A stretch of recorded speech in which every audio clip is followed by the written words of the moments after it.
di sekolah ada komunitas antar sekolah. Jadi Bapak Ibu mulai di dalam mereka yang sekarang komunitas belajar itu perlu di apa namanya diberdayakan. Jadi di sekolah itu tatkala kita sudah menyelesaikan tugas kita mengajar, anak-anak sudah pulang jam 12 menit, mulai kita jam 13 sampai jam 14 misalnya ya, jam 14 kita adakan komunikasi. Kenapa? Karena jam pulang kita itu kurang lebih pukul 14.30 jam kerja. Yang pasti dari hal-hal yang dipelajari untuk kehidupan mereka. Kemudian menggembirakannya di sini merupakan suasana belajar yang positif, menyenangkan, menantang dan memotivasi. Awal-awalnya berarti ketika guru pagi-pagi itu gurunya benar-benar ceria, menyambut kita dengan ceria. Jadi istirahat. Lamun jam 6.30 on pulang jam 14.30. Berapa kan terus dia jam balik. Ayolah. Ya. Itulah ya gambaran awal kenapa sih ini penting disampaikan. Tadi yuk bisa mengubah pola pikir. Mindset yang saya sampai bulan lagi nanti sudah mulai operasi dengan laptop kenapa dan cepat selamat ya sama kepada teman-teman yang masih kategori P3K buat yang teknik dulu ada kan dulu ada kan sudah disusun dan ini katanya akhir ini yang kerjanya sama dengan yang itu juga ada peluang untuk waktu dan juga ada peluang untuk CPNS ada Bapak Ibu yang P3 sedang lupa di CPNS ada yang di dinas di sekolah ada itu Ibu Sanipal itu asalnya P3K karena masih muda ada CPNS kita ikut lagi tes terus bisa Bapak Ibu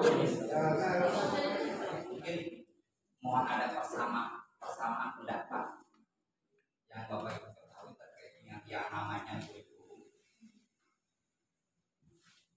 Saya sering sharing dengan beberapa guru di lintas kecamatan bertanya terkait dengan yang namanya kurikulum. Jadi ramai pendapatnya itu sangat argumentasinya itu sangat idealis, bagus. Terus metode pembelajaran itu bagus-bagus. Tidak perlu apalagi itu ada inquiry buka ceramah diskusi makanan sehari-hari lah.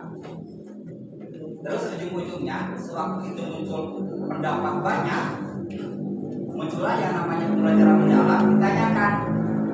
Terus yang sudah dilakukan itu apa gunanya metode, apa gunanya itu kurikulum baru, kenal administrasi mayat asal bawa sewaktu guru tak suka kelas.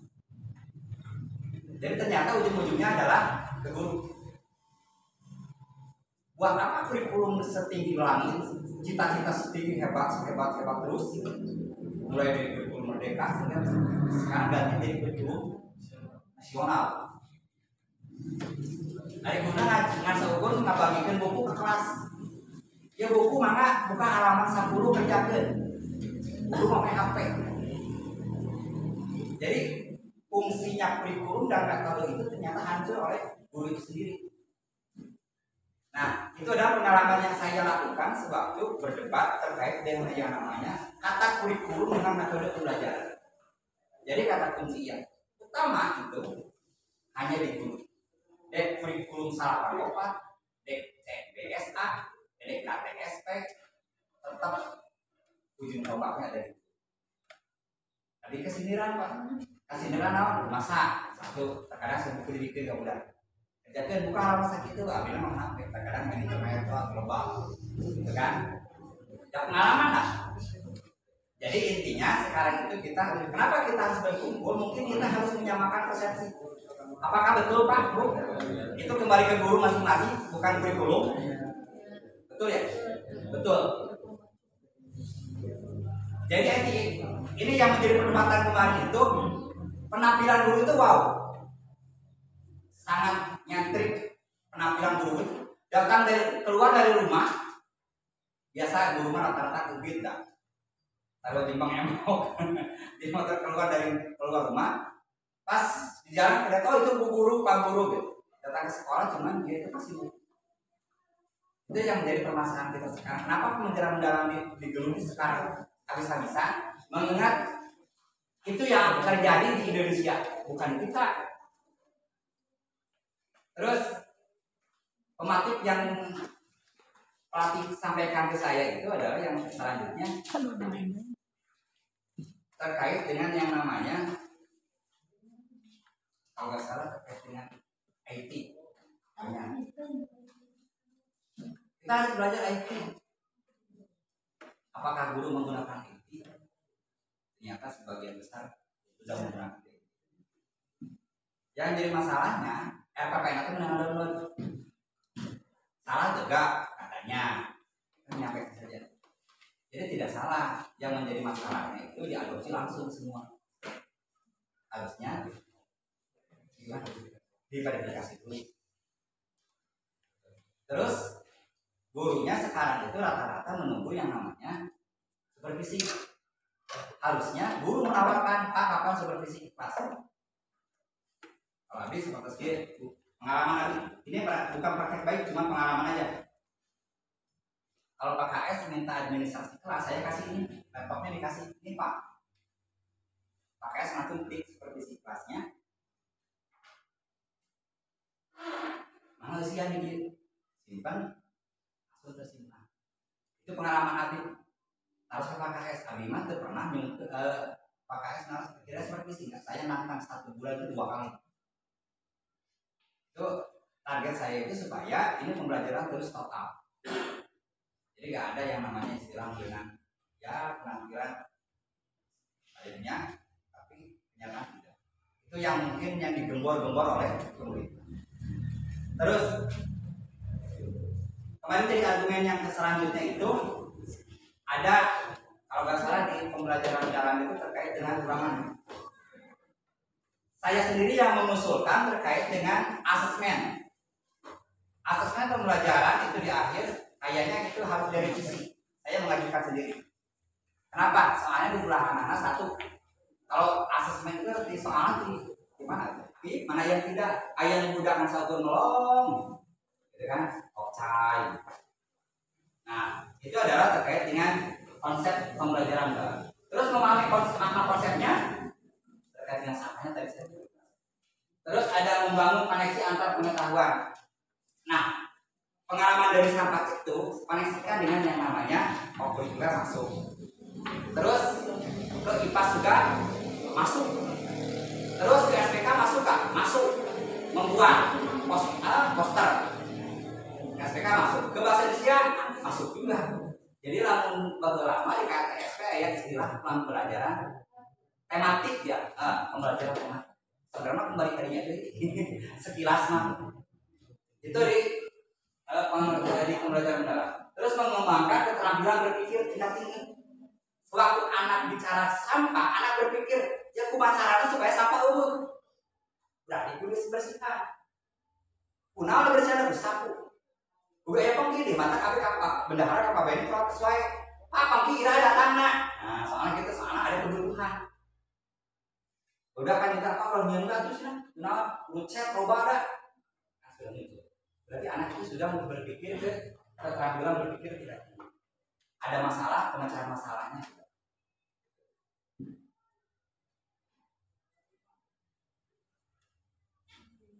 Ciri-ciri pembelajaran mendalam, satu berpesan pada siswa. Jadi sanes guru kedang merak, berapa ribu pakar ayah abi merak deh. Dan dari mana kucai 12 deh, kun ranggeng ayo baik, ramblang gitu. Padahal kan kita tidak. Tidak seperti itu juga. Terus penguatan, refleksi dan transfer pengetahuan ke situasi baru. Nah ini terkait yang tadi ada pertanyaan otomatis dari tim ahli itu, dulu itu ada mengenal I3. Soalnya harus disesuaikan dengan yang namanya ini situasi baru. Udah itu harus. Nah di coding anak itu disarankan membuat kotak tidak utangan saja. Kudu panangan wae ternyata harus diarahkan ke laptop, ke HP. Anak itu kelas 5, kelas 6 itu sudah belajar ke Canva. Hari kurang dulu lagi alhamdulillah saya kena wae Pak. Saya Canva teh. Dan kumaha nya pasar kuno kata gitu kan. Ternyata anak itu sampai sana. Kumaha ada laptop lagi alternatifnya ada metode unplug. Jadi ada metode yang tidak menggunakan IT, nyaku tangan wayana masuk ke SPK. Terus menekankan pada proses inquiry dan pemecahan masalah, berarti mencari masalah. Seperti itu. Jadi berarti ngajarnya dalam tema terkait dengan hujan, kita bawa hari udah hujan tuh gimana? Nah ya salah hujan. Itu kan anak. Jadi kurang mau terangkan tulis ulang udah ditegur, terus kurang terangkan kan biasanya gitu. Sekarang tidak. Anaknya cari masalah dulu. Oh ini hujan, kenapa terjadi hujan? Bagaimana terjadinya hujan itu awalnya mulai dari air masuk ke tanah, istilahnya apa itu masuk. Jadi di pembelajaran mendalam itu menekankan pada proses itu. Terus yang keempat, mengaitkan pembelajaran dengan konteks kehidupan nyata. Jadi kalau bicara ke gempa, anak tanyain, kenapa mengalami gempa? Kenapa pohon itu tumbuhan daunnya hijau? Itu mungkin harus nyata, tong dibayangkan hungkul. Lebih fokus ke real. Karena tata orang mah bayangkan hungkul. Berarti apa tuh hujan? Apa? Tanpa dia mengetahui secara langsung. Terus mengembangkan keterampilan berpikir kritis, kreatif, komunikasi, dan kolaborasi ini berkembang. Kembali ke materi tadi, kembali ke buku. Sakuma kurikulum bagus, sakuma anak kode bagus, sakuma RPP jeung gaya edit tina Canva. Naik ke kana TikTok, dijieun naon teh konten. Naon teh karana teh? Ari syarat-syarat teh. Jadikan konten kan buat ke FB, dari dulu pola pikir guruna tidak ada ya. Tetap aja berarti ada masalah. Di sini pola pikir adalah cara seseorang memandang, memahami dan merespon sesuatu yang mempengaruhi sikap, perilaku dan kemungkinan. Jadi di pola pikir itu ada dua, ada pola pikir tetap yang tadi Pak Kaya sudah bilang tadi. Terus ada pola pikir bertumbuh. Sederhana, pola pikir tetap kan lamun aya budak ilmu lomba, orang tidak bisa. Itu pola pikir tetap. Terus, namun ayah bapak kuda anak halus, sombong di masa itu oke. Sok-sokan, gagayaan, kepintaran, nah apa lah. Nah itu pola pikir tetap. Jadi kalau ada sesuatu hal yang sifatnya itu mengganggu pikiran, nah kamu harus berarti itu sudah masuk ke pola pikir. Jadi masuk ke ganggu aja. Kamu cek bahasa masyarakat nabatul meli mobil jangan orang jadi jangan. Pola pikir tetap kan? Jadi batur anu bogana urang anak sirahna gitu. Jadi batur anu berprestasi nah urang jadi ngelujan. Gitu kan? Jadi dia nama berenang dengan saling support. Itu pola pikir tetap. Kalau PPB, wah siapa bisa beli mobil, banyak orang tuh bisa kan gitu. Nah siapa jadi juara bisa juara. Nah orang itu coba terus. Nah itu PPB. Urang teu bisa kana itu wae karena komputer teu bisa wae diajar banyak ada bawahin. Dan cek Pak KS tadi situ. Jadi intinya pola pikir tetap itu mindsetnya mungkin bukan tetap kalau saya misalnya menurun terus ke bawah. Karena batu diajar gitu gitu Andra oke. Batu diajar anak tanpa tanggal-tanggal. Batu diajar KP Malbina aja mah gitu kene. Asli lah. Gitu kan? Batu pelatihan itu. Hari ribu. Agar kene lumayan urang ngejar malah agar kene. 2 kali 2 agar berapa? Nanti kan. Jadi ada pola pikir tetap. Kalau PPB itu berpikir sudah lain. Nah, hanya angka 2, di mana muncul angka 2? Oh, 1 tambah 1, 2. 1 kali 2, 2. 0 tambah 2, 2. Berarti sudah menemukan masalah satu kata yang dia terima, dia itu langsung mengolah. Bicara angka 5, banyak sumber. Muncul angka 5 kan?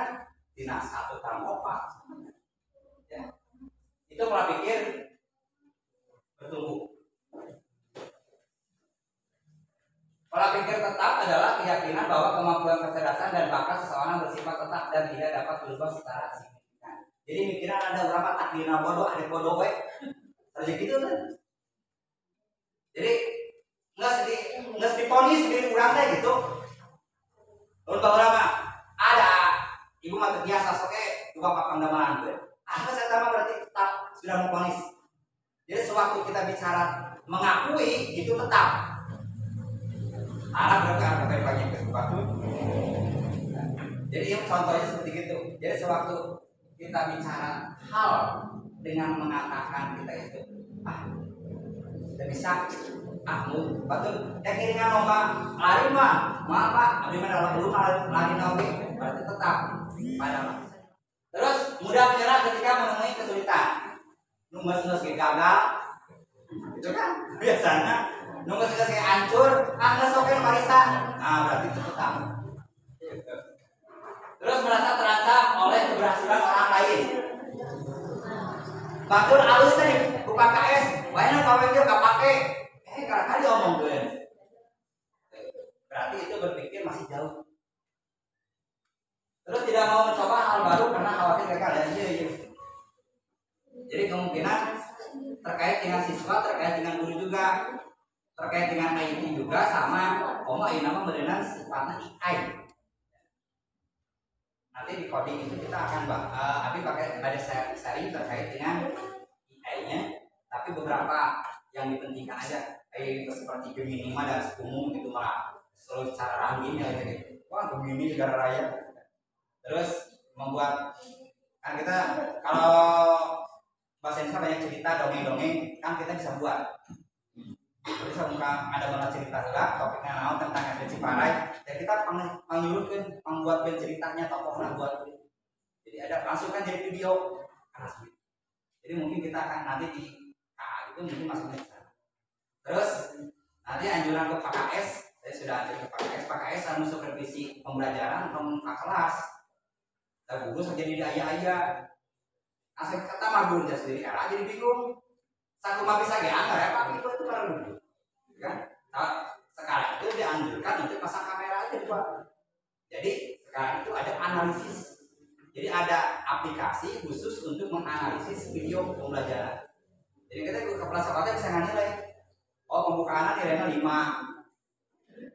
Nah, kegiatan inti nilainya ya 12. Jadi malah ngomong kata mah Anda cepat tuh. Jadi pentingnya kita harus mengetahui tentang kemajuan sekarang.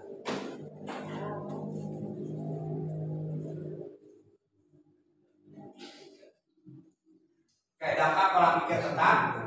1. Menghambat perkembangan diri dengan belajar hal baru. Jadi gua pilih murang kali, kita harus cegah Pak. Jadi ya, lamun ayam murang kali anu bicara, terbiasa Pak di mana? Secepatnya guru antisipasi supaya kata itu jangan muncul. Lamun guru itu berarti antisipasi kepala sekolah buru-buru. Terus mudah putus asa ketika menghadapi kesulitan. Dia bisa soke kuman gawean. Antum tunggu pernah terjadi kan di sekolah? Ya bagian kira. Udah ulangan anak diburukan. Diburu anak itu naon sih? Bala-bala. Hiji asal ngerjakeun. Nah gitu. Asa kesini lah dulu oke. Itu kan. Jadi kejadian. Jadi supaya anak itu jangan putus asa. Coba kita cegah anak itu jangan sampai muncul. Ya seperti kata. Sulit tapi terbiasa. Itu dihilangkan. Terus kurang percaya diri dalam menghadapi tantangan. Jadi, kurang percayalah. Mungkin kurang menghindari dari tantangan mah. Dan benar bisa ada orang mah jelema, beraku mulai dari sekolah yang lalu gitu kan bahasa anak. Tetap kita coba aja. Dan ABG bukan artinya biasa, Bapak Ibu. Tapi hanya sebatas kita mengeksplor apa yang kita ketahui, apa yang sudah kita lakukan, terus kita sampaikan, terus kita uji bandingkan dengan yang lain. Tapi kan seperti coding, seperti PM kan itu. Abi presentasikan masalah Abi, sehingga orang lain menyerap. Ujung-ujungnya naon buka asli Cipara ya, lupa. Ujung-ujungnya buka asli Cipara boleh dikunjungi. Saya nyari. Jadi mungkin tantangan juga bagi saya pribadi di Ciparai harus bisa memperlihatkan ke kecamatan yang lain. Walaupun secara biologis pemikiran itu tergabung dengan yang namanya ruang pendidikan. Ya tidak bisa dibohongi beberapa pendidikan di Ciparai mau. Terus ada mulai misi kelas, adopsi tidak misi sekolah dari ya cerdas berkarakter dan siap digital. Soalnya tantangan dia kecerdasan anak, karakternya, terus siap digital tantangannya. Jadi kalau disampaikan kamu, lain lagi kan orang tua, oh lagi orang tua KPT itu kan ngomong gitu, bisa gitu, gitu. Itu hanya sebatas dari pengalaman itu.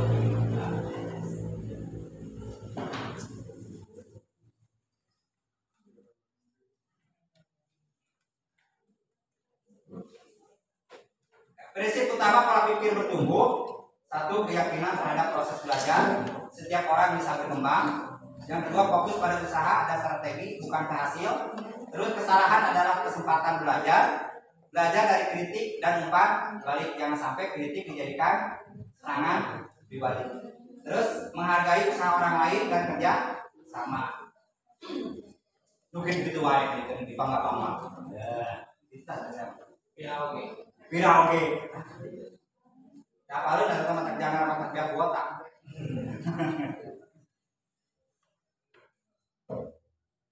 Ciri-ciri pola pikir bertumbuh. Satu, berani mencoba hal baru.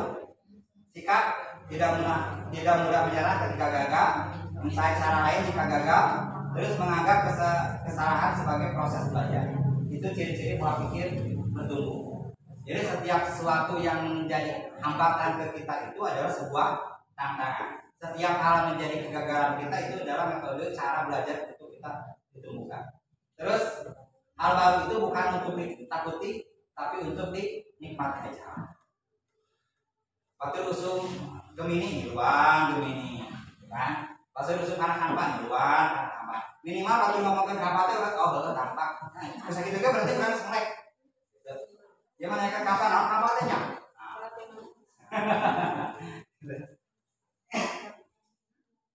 Strategi pola pikir berkembang, mengubah mindset kurang. Namun tadi bicara apakah kurang PPT atau PPB, berarti rubah ini mah. Oh berarti PPT bikin ente rubah lah ini sadar kesorangan. Ya. Toh PPT wae. Ada orang mama saya PPT-nya tuh urusan apa? Terus menanamkan nilai tantangan pantang menyerah. Masih gagal. Jadi dia tidak mikir bener lakonannya lah gitu. Terus memberikan tantangan sesuai dengan kemampuan. Mengajarkan bahwa otak bisa berkembang. Nah, jadi masa itu yang digunakan itu yang tadi. Ya, abi oge kabar budak, ih mana nih hasil teuing. Padahal mah teh budaknya mata kelemah ternyata. Jadi enggak boleh kita juga menganggap anak itu karena burunan, karena kubang warna, nanti budak poloo, budak kan budak bisa aja takdir itu Allah. Soal gimana gitu. Jadi kalau bicara mengenai tipu data gitu kan.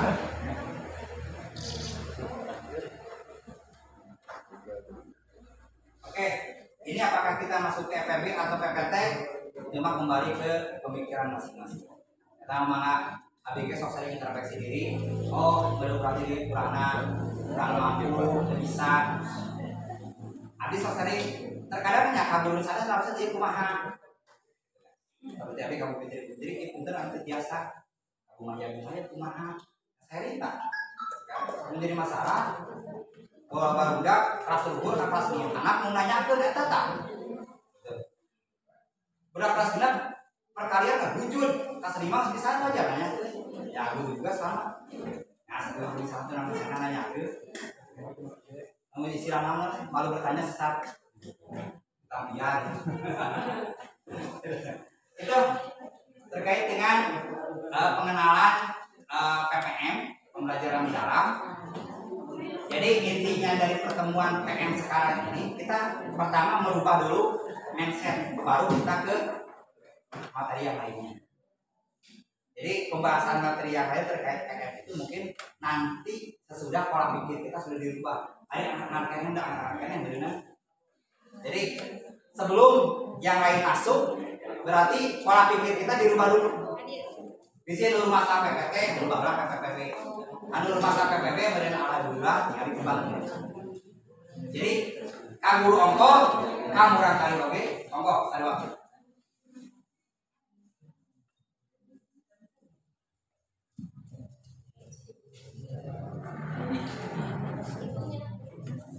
Mobil Bapak Ibu gaduh praktek baik, pengalaman baik, biasa biasa sharing Pak, Bu. Mobil sekuan Pak Nuryadin insya Allah pengalaman saya biasanya si Babi, Pak Ijal, Hamka, Hamka Deni. Biasa sharing, berarti ada kayak nurutan ya. Oh yang dia. Jadi di dia kita menerima pengalaman orang lain. Banyak pelanggan. Oke siap. Assalamualaikum warahmatullahi wabarakatuh. Mohon izin lebih kepada refleksi mungkin Pak. Siap. Satu yang mau saya refleksikan adalah ketika perubahan kurikulum memang menjadi sesuatu yang sangat menantang. Artinya perubahan kurikulum, perubahan perangkat, perubahan cara ngajar dan seterusnya. Itu yang pertama kali saya dengar dari perubahan kurikulum. Kemudian tadi berbicara mengenai pola pikir tumbuh dan tetap. Ini erat kaitan dengan penggunaan AI waktu diluncurkan. Memang saya mengalami kepanikan, maksudnya kepanikan itu adalah pada saat bingung dengan sumber daya manusia dan sumber daya yang lainnya mungkin ya. Ketika harus mengajarkan tentang AI, yang mana di kita belum memenuhi standar tertentu kaitannya dengan AI. Tadinya saya pikir kalau misalnya berbicara mengenai AI, berarti perangkat harus lengkap, perangkat harus swab dan harus sudah ideal gitu ya. Itu yang saya pikirkan. Dan kemudian mungkin saya tadi juga dapat pencerahan dari yang disampaikan oleh Bapak kaitannya dengan ada coding tanpa ini ya, tanpa komputer, unplugged coding gitu kan. Nah itu yang sekarang alhamdulillah bisa tercerahkan. Tadinya karena bingung, apakah ini harus secara ideal kita mau tidak mau gitu kan berbicara mengenai komputer ya, coding otomatis sama dengan komputer gitu. Artinya kan komputernya harus ada gitu, perangkatnya harus ada. Tadinya seperti itu. Jadi terima kasih tadi sudah ada gambaran